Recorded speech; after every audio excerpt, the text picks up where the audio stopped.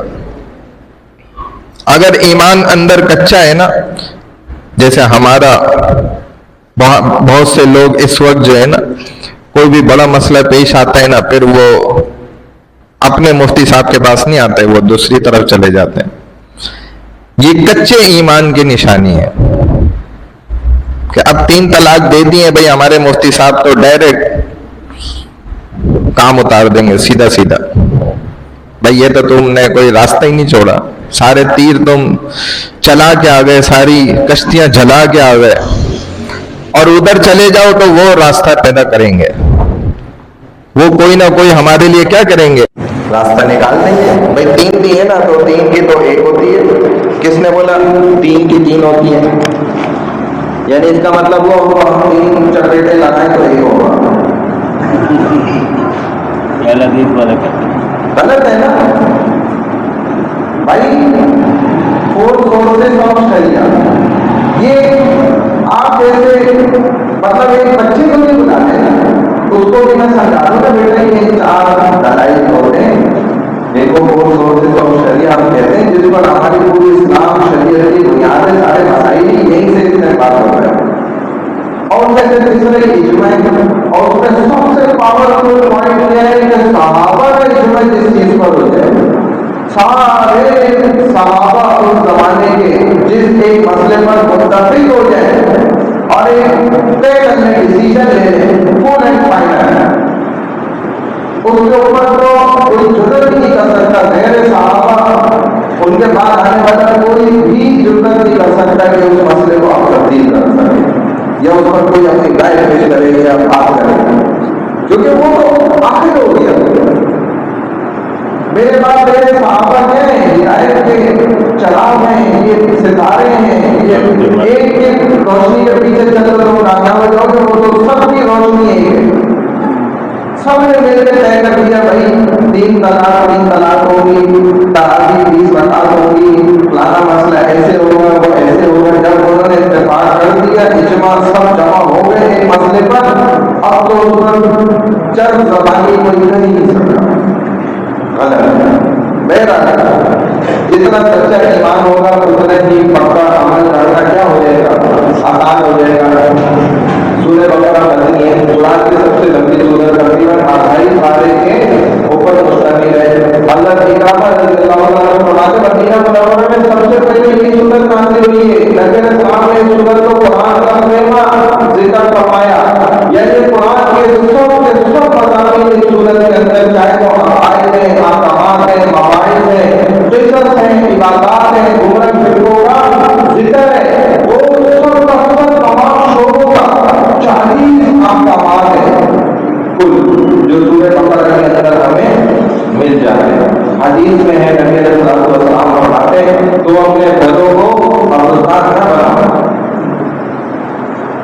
گھروں کو قبرستان بنانے کا مطلب کیا ہے کہ وہ جس کے اندر قرآن کی تلاوت کی ہے اور خصوصاً سورہ بقرہ میں پڑھی ہے، تو وہ گھر میں کیا بن گیا، قبرستان. منافق آدمی اس پوری سورت کی تلاوت ایک بیٹھک میں نہیں کر سکتا، یہ علامت بتائی نشانی ہے.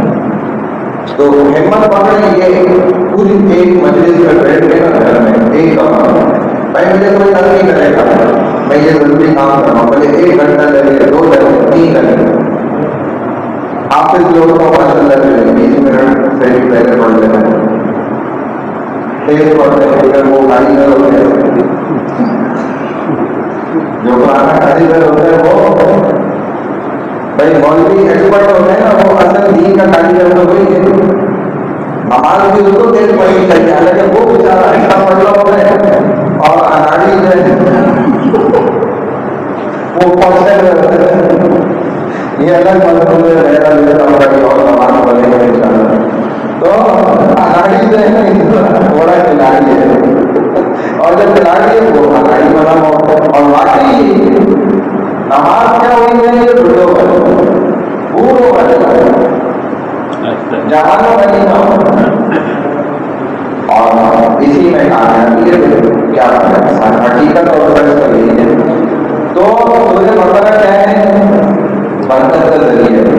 فرمایا ہر چیز کی بلندی ہوتی ہے، جیسے اونٹ کی پہاڑ کی بلندی ہے وہ، تو قرآن کی بلندی اور عظمت سورہ بقرہ کو فرمایا۔ اس میں کہا کہ آیت الکرسی ہے جو بڑی بہترین دعا کی ہے، اگر ایک شخص حفاظت کی نیت سے پڑھے گا تو خود دیکھا چور ہے وہ گڈیاں پڑی ہے نوٹوں کی، ہزار کے 5-6 گڈیاں پڑی پکڑ بھی گئے، ہاتھ میں نہیں آئی کیونکہ یہ آیت الکرسی پڑھ رہے ہیں۔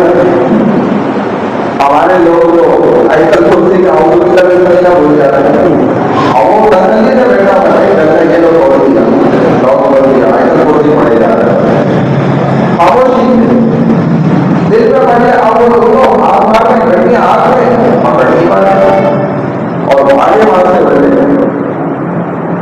یہ کس کا؟ اللہ کا کلام۔ آیت الکرسی ایسی طاقت پر ساری چیزیں چھوڑ کے آپ یقین کریں اللہ پر اور پڑھیں، دیکھیں کیسی حفاظت نہیں ہوتی، اللہ ایسی زبردست حفاظت کرتے کرتا ہے۔ اس سورت کو سمجھ کر اگر بندہ پڑھ لے، یعنی کہ ایک تو ہم پڑھ لیں، ہم نے قرآن کو مظلوم کتاب بنایا، ایسی واحد دنیا کی عظیم کتاب ہے جو بڑی مظلوم ہے، کہ دنیا کی کوئی کتاب ہم بغیر سمجھے نہیں پڑھتے، کسی کی بات نہیں سمجھ آتی ہو تو ہم مزید نہیں سنتے، بھائی مجھے تمہاری باتیں سمجھ نہیں آتی، جاؤ یار میں نہیں سمجھتا۔ تو اللہ کا ہوتا کلام پتھروں کے زمانے سے لوگ پڑھتے آ رہے ہیں اور دل بڑھائی ہو جاتا ہے۔ آج سائنس کا، ٹیکنالوجی کا اور مشینری کا زمانہ ہے، آج کے انسان پڑھتے دل بڑھائی ہو جاتا ہے، یہ اس کی شان ہے، یہ برکت ہے۔ تو جو اس کو سمجھ کر پڑھے وہ گویا قرآن کی تعلیمات سے پھر محروم نہیں رہ سکتا، اس نے گویا قرآن کی اصل تعلیم کو سینے میں دبوچ لیا۔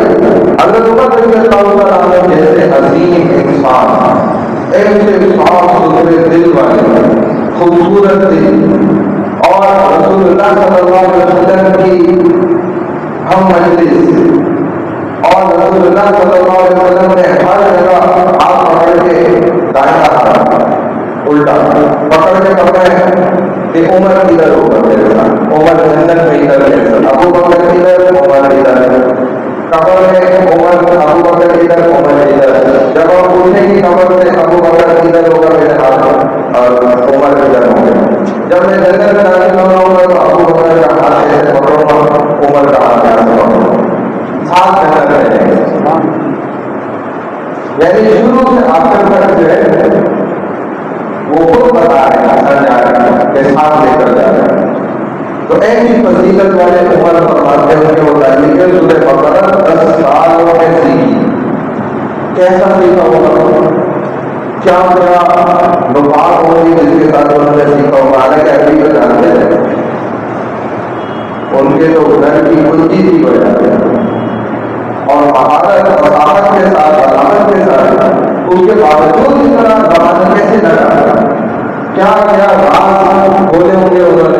حضور صلی اللہ علیہ وسلم کی مجلس میں بیٹھنے والے ساتھی 286 اس کی کل آیات ہیں اور 40 رکوع ہیں، الف لام میم حروف مقطعات ہے جس سے اللہ نے قرآن کی ابتدا کی۔ اس کے اندر بڑی حکمت ہے، یعنی مقطعات وہ حروف جو ٹوٹے ہوئے توڑ کر پڑھے جائیں گے، الف یوں نہیں پڑھیں گے، الف الگ پڑھیں گے، لام الگ پڑھیں گے، میم الگ پڑھیں گے، تو آواز اللہ نے فرمایا کہ حروف مقطعات کے ساتھ جو اللہ کا راز ہے، رسول صلی اللہ علیہ وسلم کا راز ہے، ہو سکتا ہے اللہ نے اپنے نبی کو بتلائے کو مانا، نبی نے ہمیں نہ بتلائے، تو یہ اللہ کی صفات ہے۔ ایک قول کے مطابق مفسرین نے بیان کیا الف سے اللہ، لام سے لطیف اور میم سے مالک مراد ہے۔ یہ صورتوں کے نام بھی ہو سکتے ہیں اور یہ قرآن کے نام بھی ہو سکتے ہیں، حروف مقطعات جتنے بھی قرآن کے اندر استعمال ہوئے، یہ عربوں کے خطاب کا بھی انداز تھا۔ عرب لوگ اسی طرح کے حروف اپنے بیان کے اندر سحر یعنی جادو پیدا کرنے کے لیے لے کر آتے تھے، تبھی پتہ چلا اس زمانے میں عربوں نے بڑے اختلافات کیے، بڑے اعتراضات تھے قرآن پر، لیکن حروف مقطعات پر کسی نے کوئی اعتراض نہیں کیا۔ تو بات ہوتا ہے کہ انسان کی اپنی جو عادت ہوگی وہ بات اگر دوسرا کرے نا تو یہ اعتراض نہیں کرتا، باقی باتوں میں کرے گا اعتراض، لیکن اس والی بات کے اوپر اعتراض نہیں کرے گا جو ان کی اپنی عادت ہو۔ تو مفسرین نے یہ بھی لکھا کہ ہو سکتا ہے کہ یہ عربوں کا کیونکہ اپنا خطاب کا انداز تھا، اللہ نے وہی حروف مقطعات استعمال فرمائے، اسی لیے عربوں نے ان پہ اعتراض نہیں کیا۔ ایک قول یہ بھی ہے کہ حروف کے ذریعے قرآن پر اعتراض کرنے والوں پر اعتراض ہے کہ ٹھیک ہے تم کہتے ہو نہیں اللہ کا کلام نہیں ہے تو ہم نے مان لی تمہاری بات، اب ذرا ان کے معنی بتاؤ۔ تو اللہ نے کچھ راز بھی کر دی، تو اعتراض کرنے والے کو ہی منہ کی کھا گئے۔ پورا کلام نہیں، ہم تو کہتے ہیں ایک آیت سے اللہ نے فرمایا ایک آیت سنا دو، دکھا دو، لکھ کر بھی لائے جائے، شاید نہیں وہاں اور وہ بھی لائے اور خود ہی بدیل ہوئے اپنے لوگوں کے ہاتھوں، جہاں جہاں حکم برتاؤ ہے وہاں آپ ذرا غور کریں پورے قرآن میں نا اگلی آیت میں اللہ قرآن کا ذکر کرتے ہیں، تو اس سے یہ بات پتہ چلتی ہے کہ خود اعتراض کرنے والوں کو قرآن کا اپنا جواب ہے کہ دیکھو تم قرآن لے کر آؤ، آپ سارا ہی جتنے حروف مقطعات کی آیات میں لے لیں، الف لام میم ذالک الکتاب لا ریب فیہ قرآن کا ذکر، حامیم والکتاب المبین کھلی واضح کتاب روشن، صاد والقرآن ذی الذکر قرآن کا ذکر کر دیا اللہ نے، نون والقلم وما یسطرون، سمجھ رہے ہیں پوائنٹ یہ بات ہے۔ تو اللہ نے نا اعتراض کرنے والوں کو نا جو خود اعتراض کرتے ہیں کہ اب تم کر کے دکھاؤ، جواب دو۔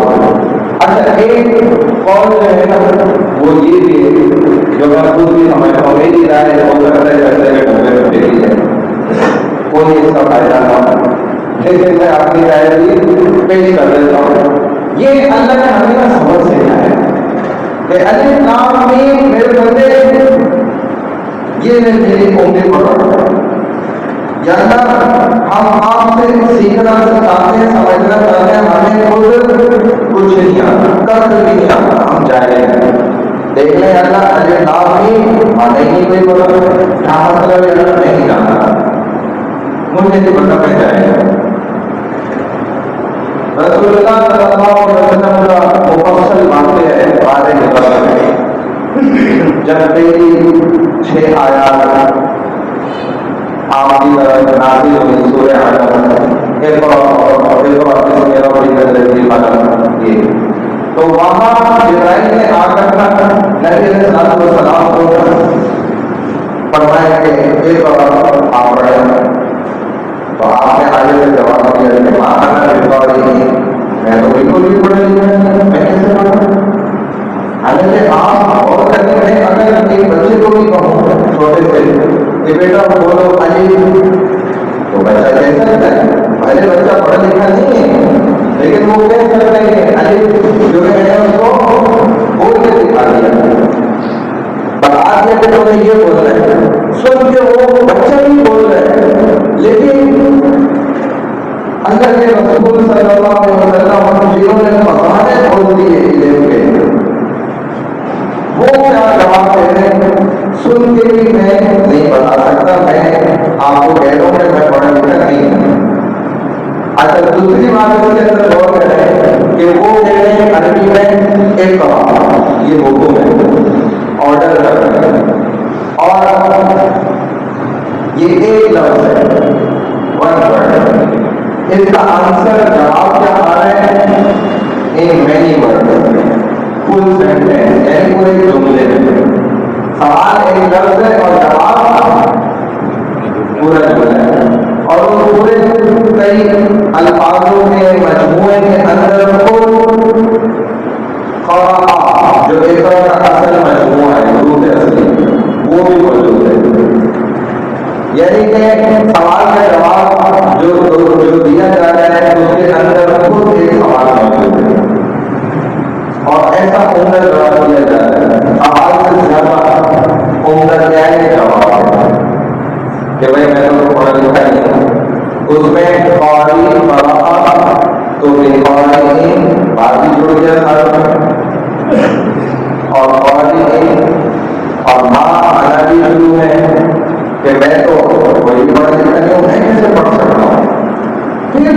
بھائی نے اللہ کے رسول صلی اللہ علیہ وسلم کو گلے لگایا اور دبایا. یہ عمل 3 دفعہ ہوا. 3 دفعہ کے بعد اللہ کے رسول صلی اللہ علیہ وسلم پڑھنے لگ گئے. ایک بار اس کے رب الذی خلق الانسان من علق پڑھتے رہے. 6 آیتیں پڑھی. اس کے اندر ایک اور ہوتا جو میں ادھر پیش کرنا چاہتا ہوں کہ اللہ کے رسول صلی اللہ علیہ وسلم کے ساتھ یہ عمل کہا ہے. اللہ نے ایک تو یہ ثابت کر دیا کہ جب تم سیکھنے کی کوشش کرو گے, سیکھنا چاہو گے, علم لینا چاہو گے تو تمہیں تکلیف اٹھانی پڑے گی. دیکھو ہم نے اپنے پیارے نبی صلی اللہ علیہ وسلم کو بھی تکلیف دی اور عام معمولی تکلیف میں فرشتہ دبا رہے ہیں اور چھوڑ رہے ہیں تو تکلیف تمہیں اٹھانی پڑے گی. دوسری نقطے کی بات یہ ہے کہ پہلے تمہیں اظہار کرنا پڑے گا میرے بندے کہ اللہ آپ جاہل لوگ ہیں, ہمیں کچھ نہیں آتا. اللہ آپ ہماری انگلی پکڑیں اور ہمیں آپ سکھانا شروع کریں, ہم سیکھنا چاہتے ہیں. ٹھیک ہے, تو یہ اس الف لام میم کے اندر ایک وہ نقطہ جو ہے آپ کو اپنی طرف سے بھی بتا دیا ہے. جہاں جہاں یہ حروف مقطعات اللہ سبحانہ و تعالیٰ لے کر آئے تو اس کی اپنی برکتیں اور حکمتیں بھی ہیں.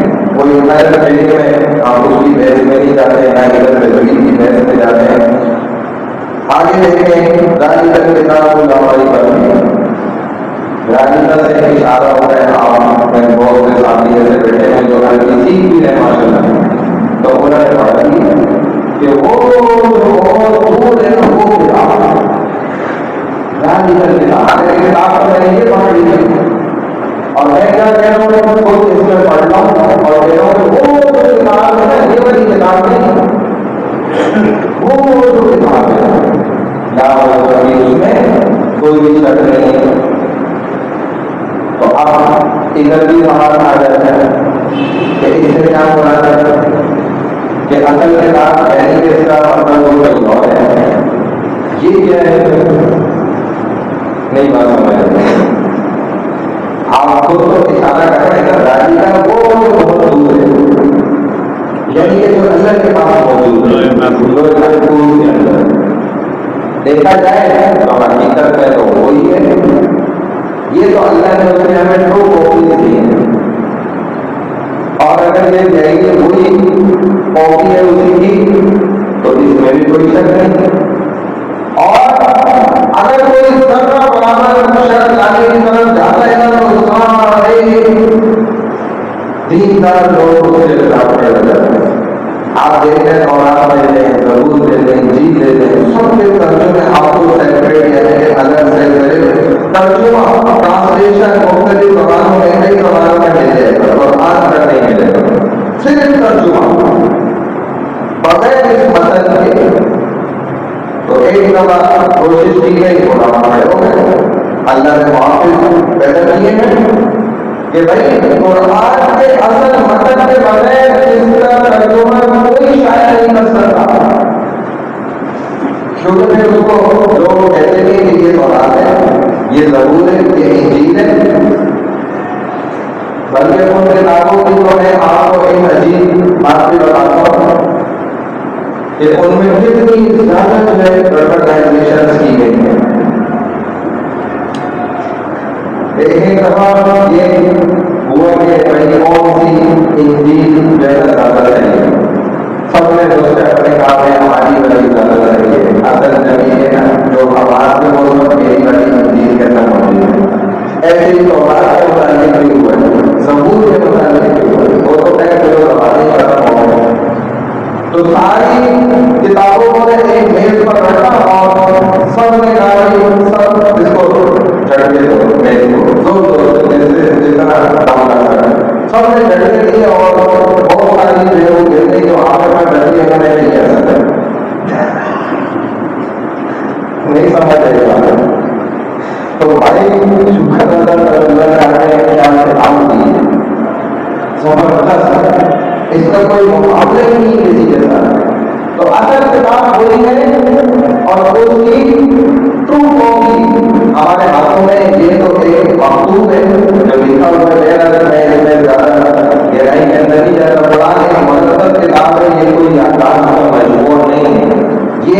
بات خود یہاں پر اللہ بتلا رہے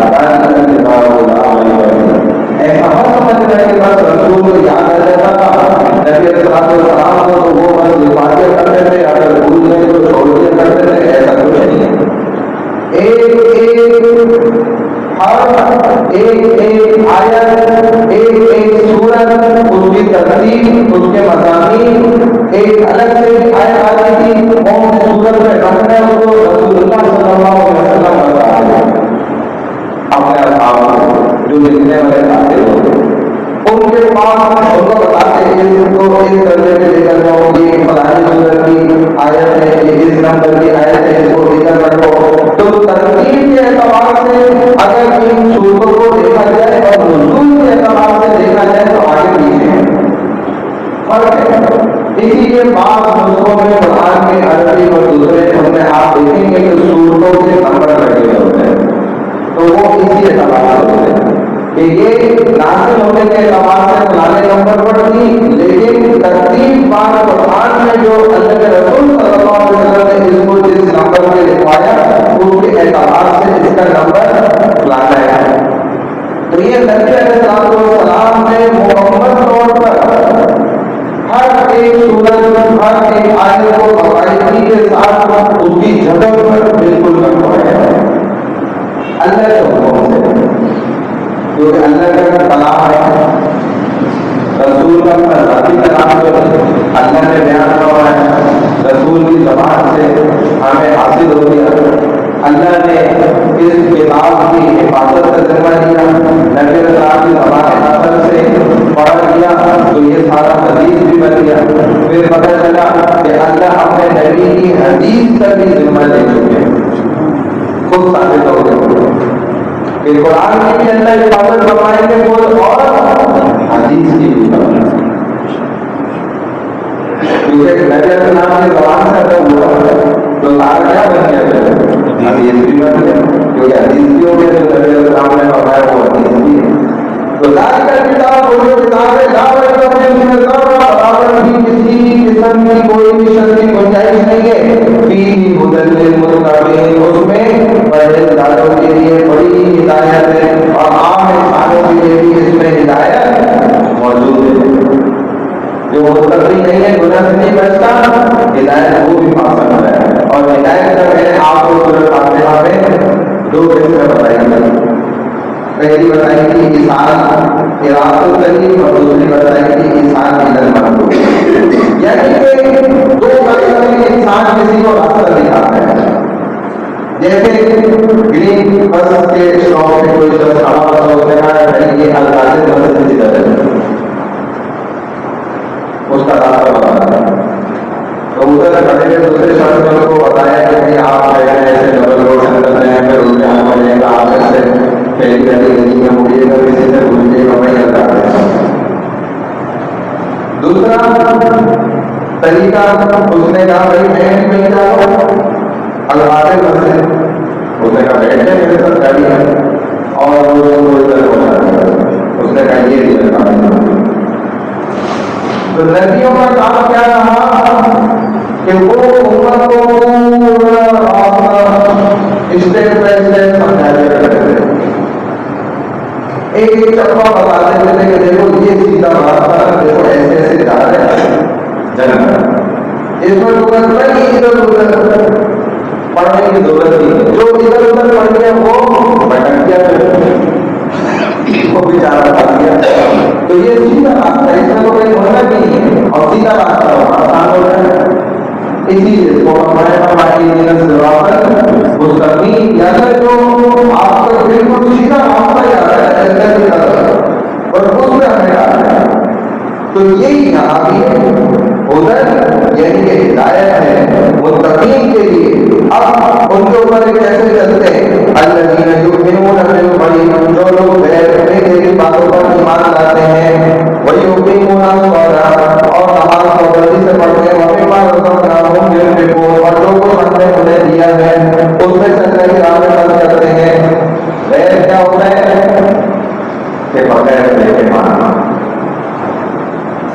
اللہ کی ذات صرف اور صرف عالم الغیب ہے، اللہ کے علاوہ کوئی بھی غیب نہیں رکھتا، اور غیب کی تعریف میں یہ بتاتے ہیں کہ جو بغیر کسی ذریعے کے لیے آپ کو ملتا ہے وہ غیب ہے، اور جب نبیوں کو اللہ نے دے دیا بتا دیا تو ذریعہ کون بن گئے؟ اللہ، تو وہ پھر علم غیب نہیں رہا۔